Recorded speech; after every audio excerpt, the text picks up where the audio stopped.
Hey, calculus class. So tonight we will be learning about what is called a derivative. And there are three definitions of a derivative. So what is a derivative at a point? The derivative of a function, f, at a number a, is denoted by f prime, that's how we say the little tick mark, f prime of a is, so f prime of a, or the derivative of f at a, is equal to the limit as h approaches 0 of f of a plus h minus f of a all over h. This should look familiar. Or you could say that f prime of h, or the derivative of f at a, is equal to the limit as x approaches a of f of x minus f of a all over x minus a. And this should look like the slope of the secant lines, and we're just taking the limit of the slope of the secant lines. And of course, the derivative only exists if the limit exists.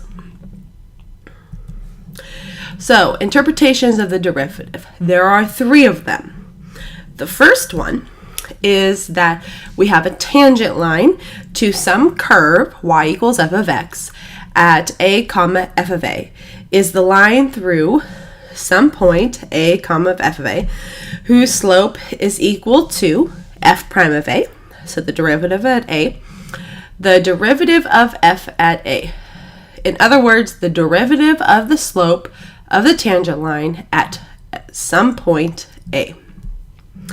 Geometrically, this means that we have some curve and we have a tangent line existing at point A.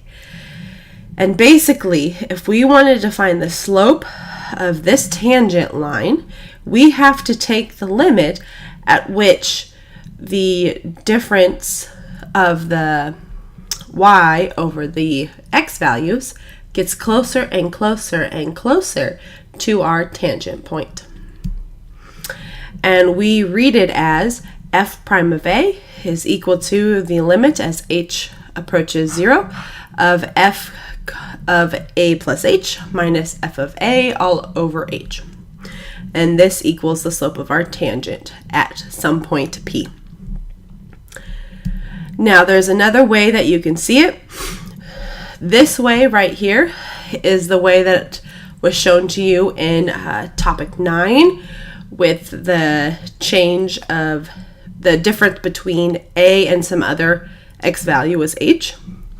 Now this right here is going to be more similar to what we call slope, or slope of the secant lines. And it's basically the exact same thing. It's your choice exactly how you want to write it. There are some times when it's easier to write the derivative in this form, and sometimes it's easier to write it in this form. I will just warn you, I typically, if I had a choice, I would resort to this form, primarily because at some point you know you have to factor an h from the top so you can cancel out the h's. So it's up to you. It also depends on the function. All right, so if we were to we wanted to find f prime of 2 of f of x equals 3x squared minus f of x plus 2, and use it to write the equation of the tangent line at x equals 2. Well, we need the slope of the tangent line. Therefore, we have to find the slope, or the derivative of our function at x equals 2. So that means I'm going to take the limit as x approaches 2 of f of x minus f of 2 all over x minus 2. And the reason why I chose this form for this function is because we have a polynomial. It's fairly easy to plug in 2. I probably will not have to do a whole lot of simplifying other than factoring. So let's see what we have to do. So after plugging in, so there's our function in terms of x minus our function in terms of 2. After some simplifying, And after some more simplifying, so combining the constants, distributing the negative, etc., we are given the following. Some more simplifying. And if I can simplify this even more, I can. So it is possible for me to factor the top so that the denominator cancels with a factor on the top. Therefore, I am given 3x plus 1, so I can plug in 2 for x, and I get 7. So that tells me that the slope of my tangent line of this curve at x equals 2 has a slope of 7. So in order for me to write the equation of my tangent line, I have my slope, check. Now I need my point. Well, I already have x equals 2. I need the y value on this curve at x equals 2. So in order to do that, basically plug in x equals 2 into your function. And when I do that, I get 4 and my equation of my tangent line. All right, your turn. So go ahead and pause the video and see if you can find the derivative of this function at a, and use it to write the equation of the tangent line given this point. All right, welcome back. Let's see how we did. So in order to find the derivative, we have to set up the limit, but this time we are talking about x is approaching a.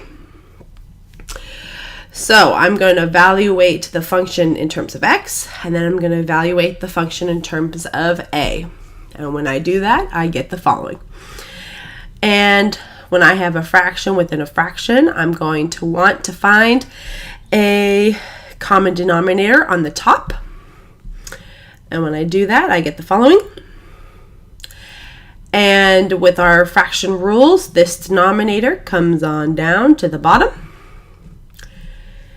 And I can go ahead and distribute and simplify if possible. So the 2xa's goes away. And I'm left with the following. The x minus a's goes away. Now I can go ahead and evaluate when x approaches a. And I'm left with 1 over 1 plus 2a quantity squared. So now since I have the equation for my slope of my tangent line, I can now find the equation of the actual tangent line. So this was the slope of my tangent line.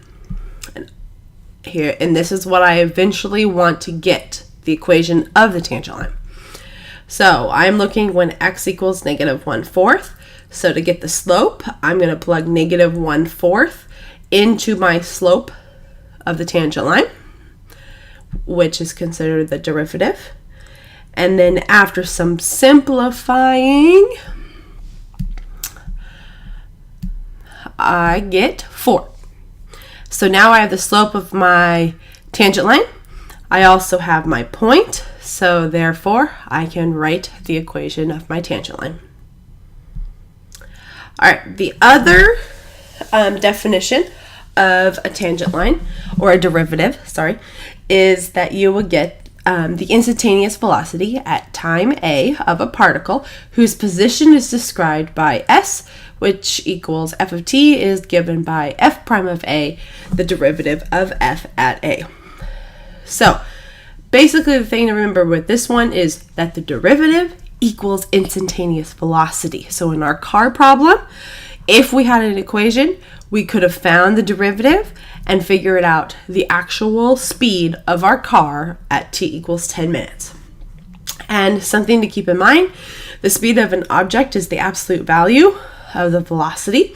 So that means that the derivative of a, the absolute value of that, represents our speed, because speed just represents how fast you are, not the direction you're going. All right, so if we had an object is dropped from the top of a 100-meter tower, its height above ground after t seconds is given by 100 minus 4.9 t squared meters. How fast is it falling 2 seconds after it is dropped? All right, so that means that we have to find its instantaneous velocity at 2 seconds. So I want the derivative of my position, which is given by 100 minus 4.9 t squared at t equals 2. So using the definition of a derivative, I'm going to go ahead and take the function at time t minus the function at time equals 2 all over t minus 2. And after some simplifying and some more simplifying, I get the following. Now, if I was to plug 2 in again, I probably would get something that's undefined. But I could factor out a negative 4.9. And when I do that, I am left with a t squared minus 4. And that's a difference of 2 squares. Factor that. The t minus 2's cancel. And now I can go ahead and plug in 2 for t. And I get negative 19.6 meters per second. And that means our speed is actually technically 19.6 meters per second. This tells us our direction, so that we're going in the negative direction. And in this case, since we're dropping an object, that means we're going downward at a 19.6 meters per second.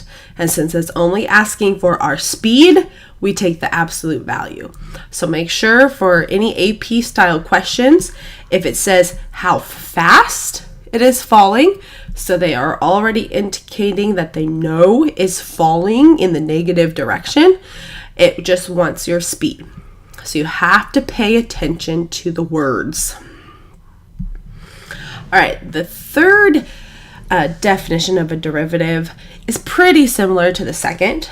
Basically, the derivative of f prime of a is the instantaneous rate of change of y equals f of x with respect to a when x equals a. So keep in mind that instantaneous rate of change is the limit as the change of x is approaching 0 of the change of y all over the change of x. In our example, we are going to take the quantity in pounds of a gourmet ground coffee that is sold by a coffee company at a price of $P per pound is given by Q equals F of P.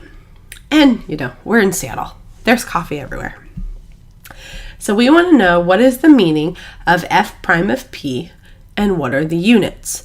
Even though we do not have the actual function or any other specific information, we just want to interpret the derivative in terms of this context. So we would say that f prime of p is the rate of change of the quantity, so rate of change of the quantity of coffee sold with respect to the price per pound when the price is so many dollars per pound. The units are pounds per dollars per dollars. Pounds per dollars per pounds. Now, what is the meaning of f prime of 8 equals negative 12? Why is it negative?